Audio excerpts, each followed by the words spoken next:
Bagong pamumuno at bagong muka ang susubukan ngayon ng Charlotte Hornets this upcoming 2026-2027 NBA season mga idol. Sa pagkawala ng kanilang dating franchise pillars na sina LaMelo Ball at Miles Bridges, tila nagkaroon ng kompletong transformation at bagong anyo ang Charlotte Hornets. Wala na ang dating estilo, ngayon mga batang star material, high IQ rookies at mga veteranong key role players ang kanilang bagong sandata para makipagsalpukan sa Eastern Conference. Marami ang nagtatanong si Conkinupil na nga ba ang bagong magiging mukha ng kanilang prangkisa? O ito na ang panahon para buong-buong akuin ni Brandon Miller ang trono bilang alpha ng Charlotte? At paano mag-a-adjust ang kupunan sa pagdating ng mga legit impact players tulad ni Naz Reid, Grayson Allen, Royce O'Neal, Dorian Finney-Smith at ang bagong pirmang floor general na si Coby White? Well, sa video natin ngayon mga idol, hihimayin natin ang bagong mukha ng Charlotte Hornets. Gaano nga ba kalakas ngayon ang kanilang roster matapos sa malaking off-season balasahan? Gaano kalalim ang depth ng kanilang rotation at sino-sino nga ba ang magsisimula bilang starters at sino ang bibitbit sa second unit? Kaya tara mga idol, diretso na tayo.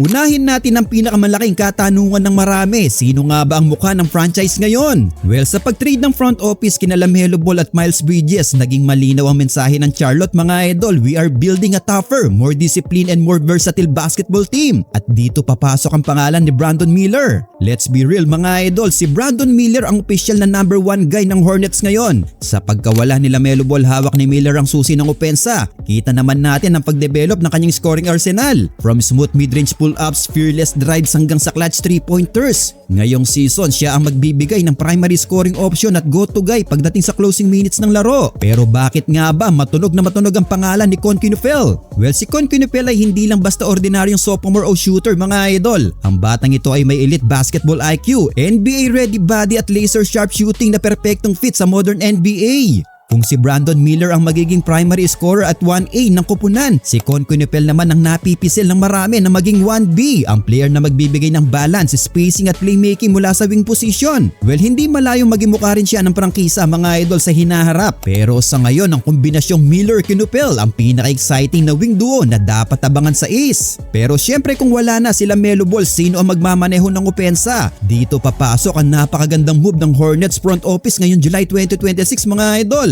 Ang pagpirma muli ng multi-year contract kay Coby White upang hawakan ang point guard duties ng kupunan. Alam nating lahat kung gaano ka-explosive si Coby White mga idol. Hindi lang siya basta game manager, isa siyang dynamic scoring guard na kaya mag-create ng sarili niyang tira at kaya magpaningas ng opensa sa fast break. Ang laking upgrade nito sa durability at consistency compared sa mga nakarang taon. Sa ilalim ng sistema ng Hornets ngayon, mabibigyan si Coby White ng kalayaan para mag-operate sa pick and roll kasama ang mga bagong big men ng kupunan. At sino ang aalalay sa kanya sa guard rotation? Well, nandyan pa rin si Three-Man na kaya mag-init anytime mula sa bench bilang instant offense. At ang mga batang guard na sina Christian Anderson Jr. at two-way contract player na si Kylan Boswell. Sa madaling salita, hindi nawalan ng firepower ang backcourt ng Hornets mga idol. Mas naging balanse pa nga ito at mas maaasahan. Ngayon dumako naman tayo sa pinakamatinding upgrade sa roster ng Charlotte, ang frontcourt. Sa naging blockbuster trade ni LaMelo Ball, nakuha ng Hornets mula sa Minnesota Timberwolves ang isa sa pinaka-versatile at dynamic big men sa buong liga, walang iba kundi itong si Naz Reid.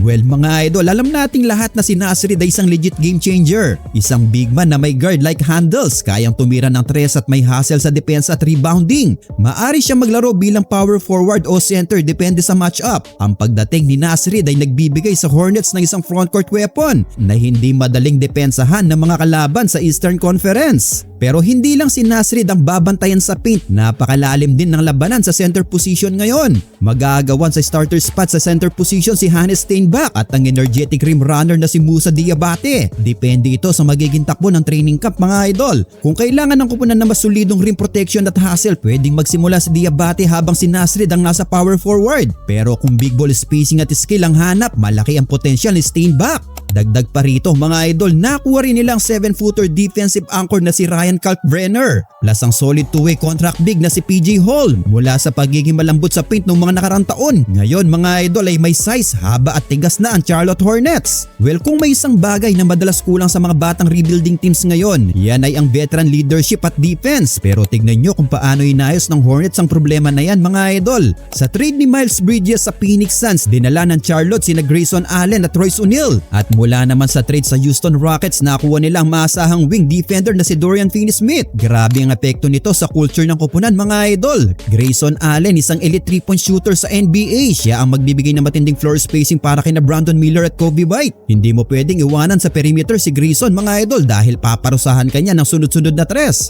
Si Royce O'Neal naman at Dorian Finney-Smith ang kambal na bakal sa depensa. Sila ang mga klasikong 3-and-D forwards na hindi kailangan ng maraming hawak sa bola para maging epektibo. Trabaho nilang bantayan ang pinakamagagaling na wing scorers ng kalaban gabi-gabi. At huwag din nating kakalimutan na nasa roster pa rin ang physical forward na si Grant Williams, ang high energy French forward na si Tijani Cylon, ang batang sniper na si Liam McNeely at si Zion James. Ang lalim ng wing rotation ng Charlotte. Wala ka nang makikitang easy baskets laban sa kanila. Ngayon na nahimay na natin ang mga manlalaro, heto na ang pinakainabangan ng lahat. Paano nga ba ang magiging rotation? Sino ang mga starters at sino ang nasa second unit? Well, ayon sa pagsusuri natin sa roster construction at training camp projections, ito ang inaasahang ikot ng lineup ng Charlotte Hornets para sa 2026-2027 season mga idol. Well, umpisahan natin sa starters. Ang point guard nila si Kobe White, ang kanilang primary ball handler, floor general at speed engine.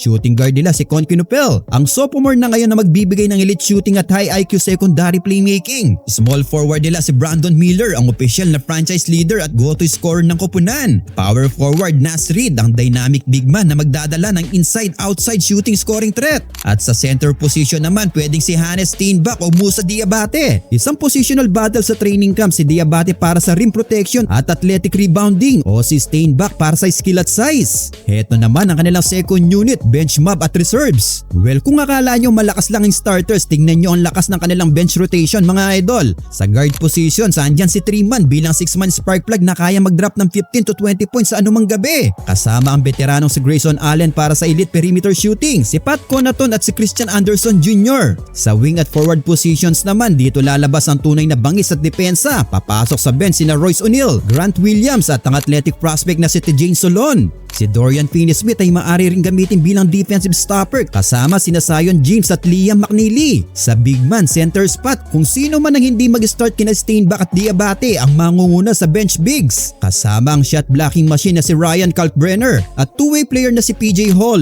Well, anong napansin nyo sa rotation na ito mga idol? Balance and identity. Wala na silang masyadong empty stats players. Ang bawat pwesto ay may malinaw na papel. May scorers, may elite shooters at may heavy duty defenders. This is a well-constructed 10 to 11 man rotation na hindi mapapagod kahit sa back-to-back games. So ngayon mga idol, gaano nga ba kalakas ang Charlotte Hornets ngayong 2026-2027 NBA season? Well, magpapakatotoo lang tayo dito mga idol. Hindi natin sinasabing magiging automatic championship contender agad ang Hornets this year. Pero isang bagay ang sigurado, hindi na ito ang dating Charlotte Hornets na madaling tambakan o kulang sa laban. Ang pag-trade kina LaMelo Ball at Miles Bridges ay naging daan para mabuo ang isang koponan na mas matibay ang kultura, mas mataas ang basketball IQ at mas malalim ang bench. Si Brandon Miller ay handang-handa na maging legit all-star. Si Con Kinupel naman ay may potensyal na maging all-star din at si Kobe White at Nas Reed ay mga veteranong sasandalan sa mga dikit na laban. At kung magiging malusog ang buong roster na ito at mabilis na makukuha ng mga bagong manlalaro ang sistema ni Coach Charles Lee, huwag kayong magugulat kung maging dark horse playoff contender sa Eastern Conference ang Bass City ngayong taon mga idol. Well, kayo mga idol, ano ang masasabi nyo sa bagong mukha ngayon ng Charlotte Hornets?